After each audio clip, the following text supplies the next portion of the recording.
È la paura che se non si cura resti tra le quattro mura. Dura sotto questa dittatura, questa notte scura. Metti la cintura, togli la sicura, giura e giura che ti fa bene la clausura. È la paura che ti fotte, è sempre chi ha paura che prende le botte. Crisi respiratorie e condannati a morte, da notizie contorte e da vedute corte. Io resto forte, più forte, sfido la sorte. È la paura il grande buio della storia.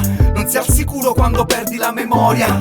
Ti prende il panico, io nell'arena come spanico. Cerco di dare un senso, almeno senso pratico. Acido citrico, su cicatrici cinico. Radici per lo spirito, uccido i miei nemici con sorrisi. Giorni felici, faccio anticorpi col contatto. Sviluppo il tatto, rimango intatto da ogni concetto imposto dal pensiero unico. Mantengo le distanze solo da chi è stupido. E la paura è il vero boia dell'amore. Non scendo a patti con chi semina questo terrore. Rischio il contagio, immagino sia un plagio. E mi faccio coraggio, non mi sento a mio agio. Come un leone chiuso in gabbia in uno zoo. Non mi nascondo dai miei mostri, io li domino. Quando mantengo stringo i pugni e dico no. Io non ci salgo sulla giostra, non ci sto.